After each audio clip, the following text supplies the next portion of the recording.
Thank you very much, everybody.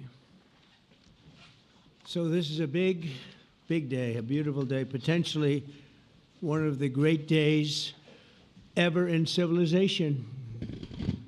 Things that have been going on for hundreds of years and thousands of years. We're going to, at least we're at a minimum, with many other countries, which is this whole solved. I'm not just talking about Gaza. Gaza is one thing, but we're talking about much beyond Gaza.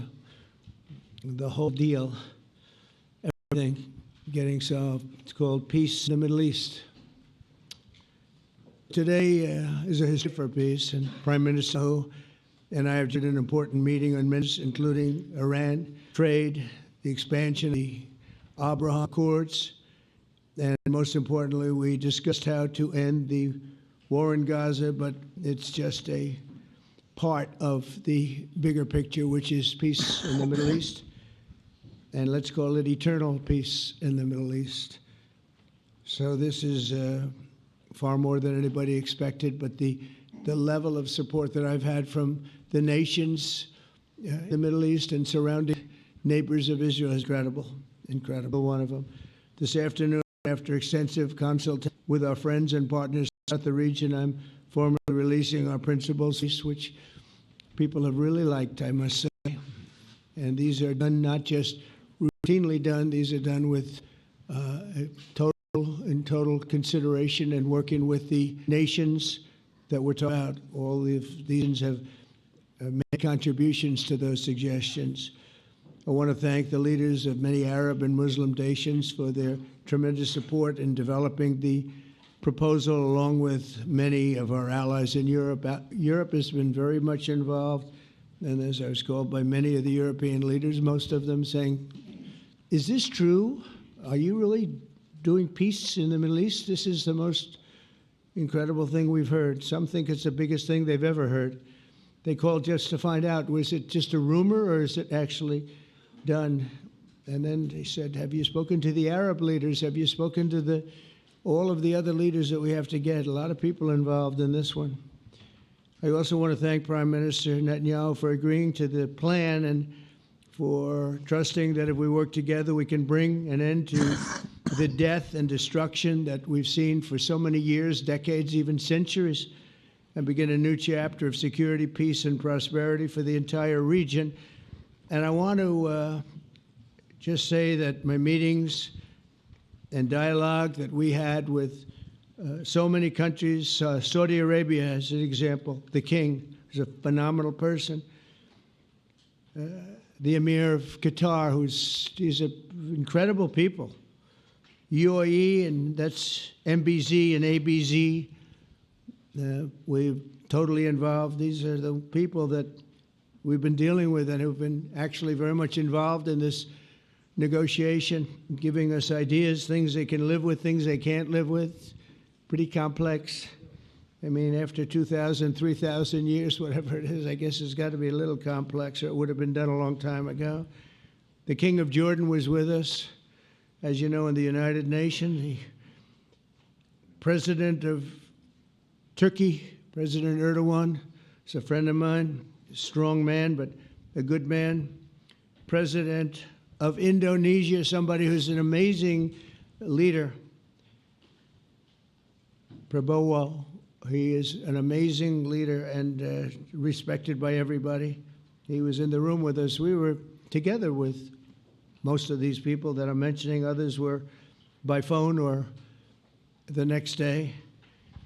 The Prime Minister and the Field Marshal of Pakistan, they were with us right from the beginning. Incredible. In fact, they just put out a statement that they fully believe in this pact.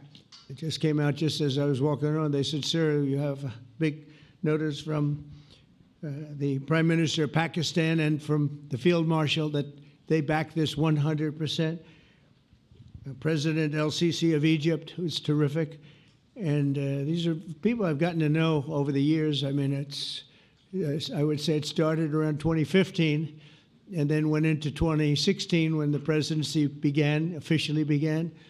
But I've known him actually for a long time, and They're, in many cases, really great men. I can't say in all cases, but I will tell you, in many cases, they're great men, and some great women, too. They tend to be mostly men, however, I will say that. But if accepted by Hamas, this proposal calls for the release of all remaining hostages immediately, but in no case more than 72 hours. So the hostages are coming back, and I hate even saying this from the standpoint, doesn't sound right, but it is so important to the parents. The bodies of the young men, I believe in almost all cases, the young men are coming back immediately. I met with parents. The parents felt as strongly about getting the body of their dead boy back as they did as though the boy were alive and well. It's so important to them. And it means the immediate end to the war itself, not just Gaza. It's the war itself. Under the plan, Arab and Muslim countries have committed, and in writing in many cases, but I actually would take their word for it. The people I mentioned, I'd take their word for it, to demilitarize Gaza, and that's quickly. Decommission the military capabilities of Hamas and all other terror organizations. Do that immediately. And we're relying on the countries that I named and others to deal with Hamas. And I'm hearing that Hamas wants to get this done too, and that's a good thing. And destroy all terror infrastructure, including the tunnels, weapons of production facilities. They have a lot of production facilities that we're destroying. They'll also help train local police forces in the areas that we're discussing right now, in particular in and around Gaza, working with the new transitional authority in Gaza. All parties will agree on a timeline for Israeli forces to withdraw in phases. They'll be withdrawing in phases. No more shooting, hopefully. As progress is made toward achieving these goals, Arab and Muslim nations need to be allowed the chance to fulfill these commitments of dealing with Hamas. They have to deal with them because they were the one group that we have not dealt with. I haven't dealt with them. But the Arab countries are going to, and Muslim countries are going to be dealing with Hamas, and I believe they've already been there. I think they probably have an understanding, and they haven't maybe mentioned that, but I would imagine they do. Otherwise, they wouldn't have gone as far as they've gone. If they're unable to do so, then Israel would have the absolute right and actually our full backing, the U.S. full backing. Marco's here, and a lot of our leaders are here, our great Vice President, Susie Wiles, Steve Witkoff, Jared Kushner. They've been so involved in this process. I don't think anybody else could have done it or even come close. But it's we're right there. We're right there. First time in thousands of years, I think you can probably say, if you really look into it, if you study back, if you're a scholar, you would say thousands of years. Israel would have my full backing to finish the job of destroying the threat of Hamas. But I hope that we're going to have a deal for peace. And if Hamas rejects the deal, which is always possible, they're the only one left. Everyone else has accepted it. But I have a feeling that we're going to have a positive answer. But if not, as you know, Bibi, you'd have our full backing to do what you would have to do. Everyone understands that the ultimate result must be the elimination of any danger posed in the region, and that danger is caused by Hamas. The tyranny of terror has to end, and this is, again, something that we're looking for. This is eternity. This is for forever. To ensure the success of this effort, my plan calls for the creation of a new international oversight body, the Board of Peace, we call it, the Board of Peace, sort of a beautiful name, the Board of Peace, which will be headed, not at my request, believe me, I'm very busy, but we have to make sure this works. The leaders of the Arab world and Israel and everybody involved asked me to do this, so it would be headed by a gentleman known as President Donald J. Trump of the United States. That's what I want, is some extra work to do, but it's so important that I'm willing to do it, and we'll do it right, and we're going to put leaders from other countries on, and leaders that are very distinguished leaders, and we'll have a board, and one of the people that wants to be on the board is the UK former Prime Minister, Tony Blair, good man, very good man, and some others, and they'll be named over the next few days, and it'll be quite the board. Working, everybody wants to be on it now. I don't know if that had anything to do. They named me and everybody else wanted to be on it. I guess they figure, well, he's a soft touch. He'll be easy to deal with. Working with the World Bank and others, it will be responsible for recruiting and training a new government that will be made up of Palestinians along with highly qualified experts from all around the world.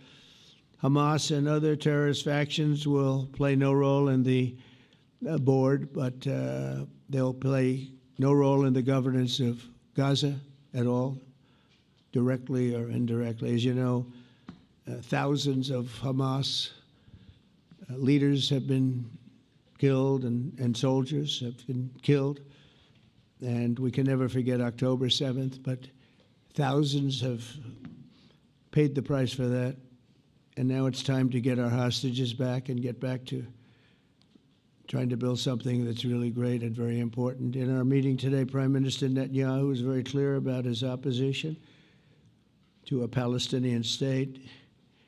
And he continuously mentions October 7th, and I understand that. Most people do. And I understand and respect his position on many things, but what he's doing today is so good for Israel. I noticed that they have large crowds gathering in Israel all the time, and they have my name up. They like me for whatever reason, maybe I don't know, but they do like me. But they say two things: please get the hostages back, and please end the war. They've had it. It's had it. So I think it's a very popular thing you do, because he's a warrior. He doesn't know about getting back to a normal way of life, but he is a warrior, and Israel's lucky to have him. But now the people want to get back to peace. They want to get back to normalization in a true sense. Several countries have foolishly recognized the Palestinian state. As you know, some of our European friends, allies, good people, but they're really, I think, doing that because they're very tired of what's going on for so many decades. They've been presidents and prime ministers for years, and during this time, having to do with the Middle East, all they're doing is talking about the same thing over and over. They want to see it get back. And nobody wants that more than me, or I believe Bibi too. But the people of Israel want it. They really want it. They want the hostages back. That includes the probably 32 bodies that we're talking about, 20 people that are living, 32 or so people that are dead, and they want to have peace. So let us not forget how we got here. Hamas was elected by the Palestinian people. Israel withdrew from Gaza thinking they would live in peace. Remember that a long time ago? They withdrew. They said, you take it. This is our contribution to peace. But that didn't work out. That didn't work out. It was the opposite of peace. They pulled away. They let them have it. And I never forgot that, because I said, that doesn't sound like a good deal to me. As a real estate person, I mean, they gave up the ocean, right? Ron, they gave up the ocean. They said, who would do this deal? And it still didn't work out. They were very generous, actually. And they gave up the most magnificent piece of land in many ways in the Middle East. And they said, all we want to do now is have peace. And that request was not honored. Instead of building a better life for the Palestinians, Hamas diverted resources to build over 400 miles of tunnels and terror infrastructure, rocket production facilities, and hid their military command posts and launch sites in hospitals, schools, and mosques. So if you went after them, you'd be after them, and you wouldn't even realize you ended up knocking out a hospital or school or a mosque. A terrible thing, terrible, terrible way to have to fight. No fight is good, but that's a real bad one. So there are many Palestinians who wish to live in peace. Many. I've seen so many of them. And they have support. And I challenge the Palestinians to take responsibility for their destiny, because that's what we're giving them. We're giving them responsibility for their destiny, fully condemn and prohibit terrorism and earn their way to a brighter future. They don't want the life that they've had. They've had a rough life with Hamas. If the Palestinian Authority does not complete the reforms that I laid out in my vision for peace in 2020, they'll have only themselves to blame. We're giving them an amazing footprint, and they have amazing support from the leaders of the Arab world and the Muslim world, the great leaders. These are great leaders. These are unbelievable leaders that have built great countries and very wealthy countries. What the future holds for the Palestinians, no one really knows, but the plan that we put forward today is focused on ending the war immediately, getting all of our hostages back, getting everything back. Hard to believe when you even say it, and creating conditions for durable Israeli security and Palestinian success. Israeli security is going to be involved. We're going to help you. We'll be there with you in terms of helping with security. We want to make sure it works. We just want to make sure it works. There shouldn't be a shot fired. Now, there will be, I guess, because that's the way it seems to be, but they shouldn't have to be within a few days. There shouldn't have to be a shot fired. And maybe for eternity. Wouldn't that be nice? I hope it's true. I can tell you the leadership of that region feels that there's a good chance of it being true. So this will lead to this agreement that we're talking about will lead to a sustainable long-term peace. No president in history has been a greater friend of the state of Israel than I have, in addition to negotiating the Abraham Accords. I like to say it that way because the real people, that's what they call Abraham. I would say Abraham, but it's so much nicer when you say Abraham. So much more elegant. But the Abraham Accords, they're amazing. Jared, you did that along with your group of geniuses, and nobody thought that could be done. We have 4 countries, and Sleepy Joe Biden didn't do a thing. He didn't even know what the hell they were. He should have had them filled up. But I think this will also lead to packing them. And who knows, maybe even Iran can get in there.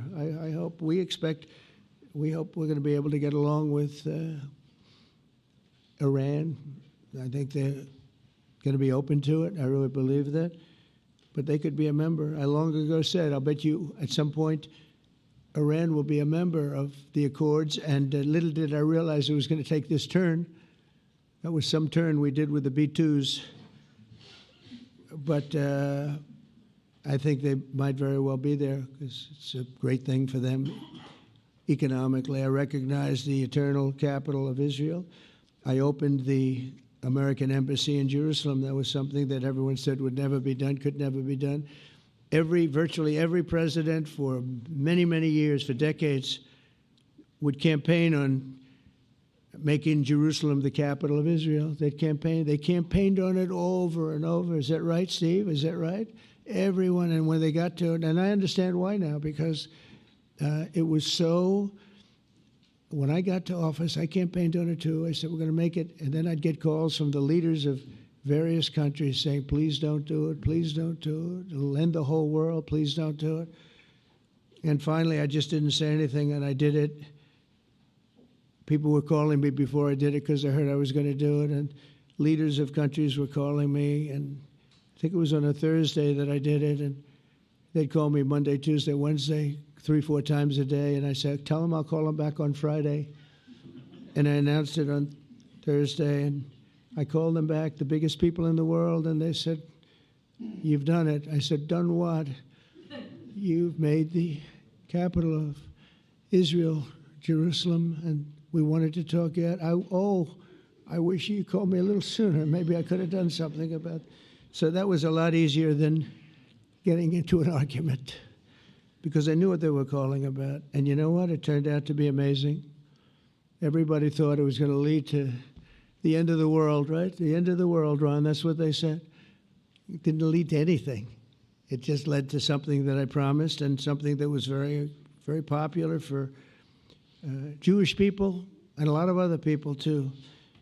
I recognize Israeli sovereignty over the Golan Heights, and I cut taxpayer funding to the corrupt United Nations Relief and Works Agency. And United Nations was interesting because, as you know, a few days ago they introduced me. Ladies and gentlemen, the President of the United States, I'm looking at my teleprompter, and the thing was dead, stone cold, dead. The thing's up here. I have a long, beautiful speech to make. I'm back 30 feet back, and I'm saying, they're introducing me. There's nothing on my teleprompter. So, but I made a speech. I actually got good marks. You think Biden could have done that? I don't think so. I don't think he could have done that. I don't think too many people could have done it. But actually, it was actually more of a speech from my heart, if you want to know the truth. I think it was maybe better in certain ways because it was from the heart. It has to be from the heart. Otherwise, you're in big trouble. But I cut taxpayer funding for that very corrupt United Nations Relief and Works Agency, and nobody thought that would be done, and withdrew from the horrible Iran nuclear deal that was imposed upon Israel by Barack Hussein Obama and Biden. And I don't think Biden knew anything about it, though. I don't think he knows anything about it now, actually, if you ask him. He'd say, what is that? And we obliterated Iran's nuclear enrichment capacity, making it impossible for them to have a nuclear weapon, which they would have had probably in about 2 months from that. But I've never asked Israel to compromise its security, but we had big, strong talk. Nobody's been better to Israel. No president's been better to Israel than Donald Trump. But we had a long, strong talk, Bibi and I, and he understands it's time. It's time. History has shown. And the people of Israel want it. And the people of the Middle East want it. The people of enemies of Israel want it. But they don't have really too many enemies right now. And you know what? Many countries have gained great respect for Israel, for the way they fight, for the job they do, including me. I had respect anyway, but they gained respect. History has shown us that those who have relations with Israel have thrived, while those who have devoted resources and attention toward the destruction and even annihilation of Israel have languished. They haven't done well. Israel is not going anywhere. They're going to coexist with other people and countries in the region, from Syria to Lebanon to Saudi Arabia. The promise of a new Middle East is so clearly within our reach. This is the closest we've ever come to real peace, not fake peace, not political fool's peace. If we can get this difficult problem solved, the opportunities for all within that vast region of this world, it's a vast region, it's unlimited. The Abraham Accords show that all countries are better off when they communicate and work together and embrace new opportunities. I hope Jared and Steve and Susie and Marco and JD, we have great people. I hope you guys are going to work very hard to get these other countries in, because now they have no excuse. There's no longer an excuse. They were somewhere hesitant. And I tell you, the 4 countries that went in, I give them tremendous credit, and it's worked out incredibly well for them. In the same spirit, I'm pleased to report that earlier today we took another important step toward greater understanding in the region. A short time ago, we had a historic phone call in the Oval Office with Prime Minister Tani, who's really a great person. So we had a great talk, and I was on the phone, and Bibi was talking. Prime Minister Al-Thani was of Qatar. They really had a heart-to-heart conversation. It was a great conversation, I thought. It was productive. It was everything that you need to have something turn out to be successful. And I want to thank Bibi, and I want to thank the Prime Minister. It was fantastic. We agreed to launch a formal trilateral mechanism between Israel, Qatar, and the United States to begin a dialogue to enhance mutual security, correct misperceptions, and avoid future misgivings. And I want to thank Qatar, its leadership, and the Emir. He's a fantastic person. I think, I'm going to be his public relations man because I know him differently than a lot of people know him. but he wants peace. He wants to see peace. And its people, and they really acknowledge the critical role that they've played as mediator. And again, we're not quite finished. We have to get Hamas, but I think they're going to be able to do that. So now it's time for Hamas to accept the terms of the plan that we've put forward today. And again, this is a different Hamas than we were dealing with, because I guess over 20,000 have been killed. Their leadership has been killed 3 times over. So you're really dealing with different people than we've been dealing with over the last 4 years, 5 years. Everyone has done their part and come to the table in good faith. Our Arab and Muslim partners are fully prepared to step up and fulfill their commitments for the benefit of the people of Gaza and the entire region. They're willing to step up and do a lot. They really are. There are a lot of good people involved. Everybody who wants to see an end to the violence and destruction should be united in calling for Hamas to accept the extremely fair proposal so that we can end the war and get us back our hostages right now and have everlasting peace. And I look forward to having relationships with everyone. As the chairman of the board, I'll be involved, and we'll have meetings with some very smart people that'll be working over there to make sure that we haven't just been wasting time with an agreement that doesn't get done. The task of building peace will not be easy. There are some of the hardest problems in the world to solve, and that's why it's been going on for so many centuries. But too many lives are at stake not to try, and this is more than a try. I mean, I think this is something that gets done when you have virtually every country, and these are powerful, powerful countries that have a lot of money, and the money can make things happen. A lot of countries try, and they don't have any money. These are very rich countries that can make things happen. So together we'll forge a much safer and more hopeful future for everybody, including Israel. And I want to thank Prime Minister Netanyahu for his partnership. And I want to thank all of the leaders, the kings and the emirs and the presidents and prime ministers, people I mentioned. And they've been absolutely fantastic to work with. And it's just happened very quickly. It's happened from a couple of weeks before I had a couple of meetings, but a couple of weeks before we went to the United Nations, and we had some incredible meetings. It all came to place. It all took place, and everybody wanted to be a part of it. I don't have anybody that's saying we don't want anything to do with it. It's just the opposite. And I'll tell you, a couple of years ago, a year ago, I don't think we would have had this kind of participation, Mr. VP, right? I don't think we would have had. It's been amazing. The participation was 100%. Everybody wants to be a part of it. And everybody, those very strong countries, everybody wants it to work. So, Bibi, congratulations on this. I think this will be your crowning achievement, frankly. If this all works out, we think it will. It's going to be your crowning achievement. And I want to thank you very much for being here. Thank you. Please. Thank you. Thank you. Mr. President, first I want to thank you for graciously hosting me once again in the White House. And second, I want to thank you for your friendship and for your leadership. From Jerusalem to Tehran, from the Golan Heights to Gaza, you've proven time and again what I've said many times. You are the greatest friend that Israel has ever had in the White House. And Mr. President, you and I both know it's not even close. While you focus at home on making America great again, your leadership abroad is changing the world for the better, ending wars and advancing peace. I believe that today we're taking a critical step towards both ending the war in Gaza and setting the stage for dramatically advancing peace in the Middle East, and I think beyond the Middle East, in very important Muslim countries. I support your plan to end the war in Gaza, which achieves our war aims.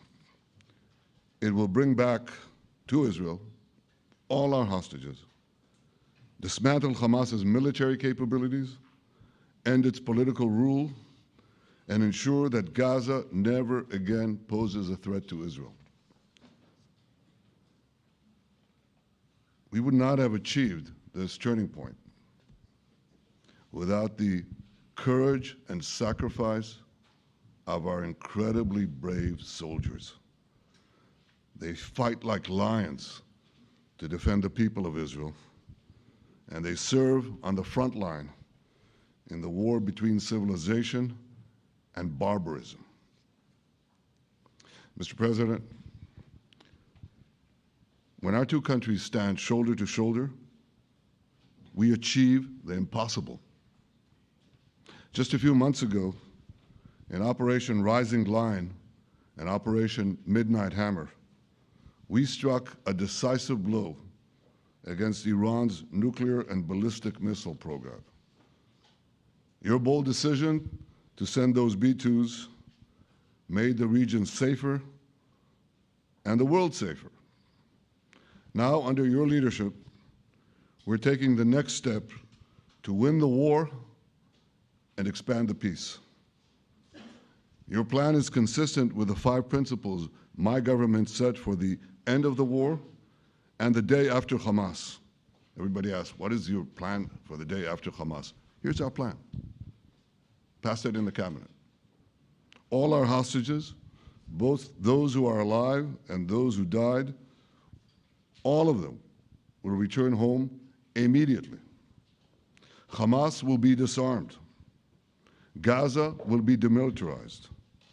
Israel will retain security responsibility, including a security perimeter for the foreseeable future. And lastly, Gaza will have a peaceful civilian administration that is run neither by Hamas nor by the Palestinian Authority. If Hamas agrees to your plan, Mr. President, the first step will be a modest withdrawal, followed by the release of all our hostages within 72 hours. The next step will be the establishment of an international body charged with fully disarming Hamas and demilitarizing Gaza. I appreciate your willingness to lead the body, Mr. President. I really appreciate it because you have a lot of things to do, and this is important. And it reflects the confidence that this will give everyone, that things will be followed up on all the commitments made. The fact that you're taking this on, I think, helps a lot to make sure that everything flows in the direction that we want. Now, if this international body succeeds, we will have permanently ended the war. Israel will conduct further withdrawals linked to the extent of disarmament and demilitarization, but will remain in the security perimeter for the foreseeable future. I think we should understand that we're giving everybody a chance to have this done peacefully, something that will achieve all our war objectives without any further bloodshed. But if Hamas rejects your plan, Mr. President, or if they supposedly accept it and then basically do everything to counter it, then Israel will finish the job by itself. This can be done the easy way, or it can be done the hard way, but it will be done. We prefer the easy way, but it has to be done. All these goals must be achieved because we didn't fight this horrible fight, sacrifice the finest of our young men to have Hamas stay in Gaza and threaten us again and again and again with these horrific massacres. Mr. President, I was encouraged by your clear statement at the UN against the recognition of a Palestinian state. That would be an outcome that, after October 7th, would reward terrorism, undermine security, and endanger Israel's very existence. As for the Palestinian Authority, I appreciate your firm position that the PA could have no role whatsoever in Gaza without undergoing a radical and genuine transformation. In your 2020 peace plan, which you mentioned just now, you made clear what that transformation requires. It's not lip service. It's not checking a box. It's a fundamental, genuine, and enduring transformation. And that means ending pay to slay, changing the poisonous textbooks that teach hatred to Jews, to Palestinian children, stopping incitement in the media, ending lawfare against Israel at the ICC, the ICJ, recognizing the Jewish state, and many, many other reforms. It won't come as a surprise to you that the vast majority of Israelis have no faith that the PA Leopard will change its spots.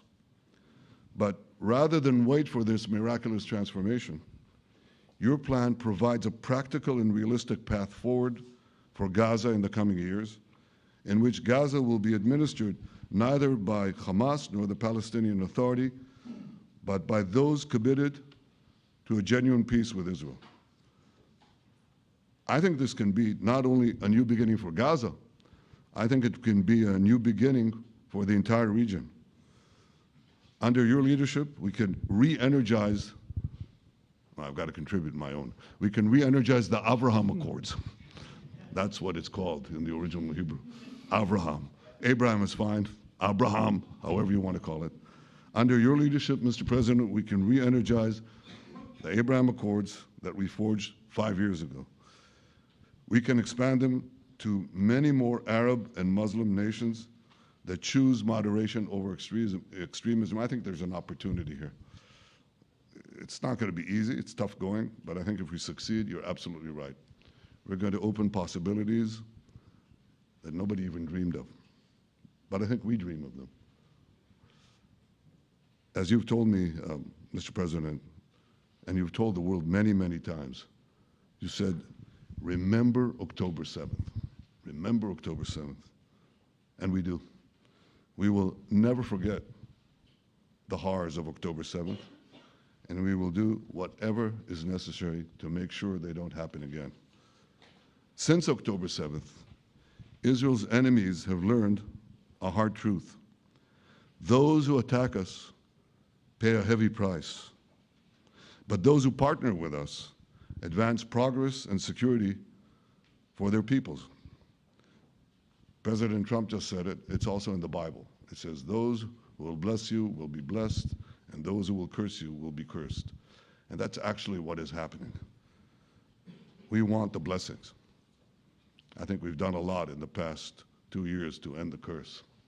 We're not finished, but we've done a lot. And we've done a lot together to end the curse. I want to thank your entire team for their efforts to get to this point. I especially want to thank Steve Witkoff and Jared Kushner for their indefatigable work to bring Israel and Arab states in the region closer together. I am deeply grateful to both of them for their work. We had a phone call today just to make it clear. I said to the Prime Minister of Qatar, Israel was targeting terrorists, wasn't targeting Qatar. And of course, we regretted the loss of the Qatari citizen, wasn't our target. And I very much appreciate President Trump's proposal to have a trilateral body, the United States, Israel, and Qatar, to work out respective grievances. There are quite a few. But if we could try to mitigate them or put it on a different footing, I think that'll be good for everyone. Above all the people, the fine team, and many helpers who've done this, I want to thank you, Mr. President. History has already shown that under your leadership, Israel and America can change the face of the Middle East. And today I'm hopeful that your plan to end the war in Gaza will do so again and do so soon. It will free our hostages, end Hamas's tyranny in Gaza, and enable a more secure and prosperous future for the peoples of our region. Thank you, Mr. President. May God bless America. May God bless Israel. May God bless the indispensable alliance between our countries. And may I add in Hebrew, G'mal Chatima Tova, may we all be inscribed in the book of life. Thank you. Thank you very much, Bibi. So I think while we wait for these documents to be signed and get everybody in line, I think it maybe is not really appropriate to take questions. I'm meeting with, as you know, couple of Democrats in a little while about the country, about keeping our country open. They're going to have to do some things because their ideas are not very good ones. They're very bad for our country. So we'll see how that works out. But this is something that was really historic today. This was something that was amazing. I think, Bibi, I mean, depending on you, I think while we're waiting for signatures and waiting for approvals from a lot of different countries that are involved in this, we probably shouldn't take questions? Or would you like to take a question or two from perhaps a friendly Israeli reporter, if there's such a thing? That's a very, very tough proposition. But I would think, Mr. President, that I would go by your instinct that this is, we'll have enough time for questions. Let's settle the issue first, I think. No. Thank you very much, everybody. Thank you.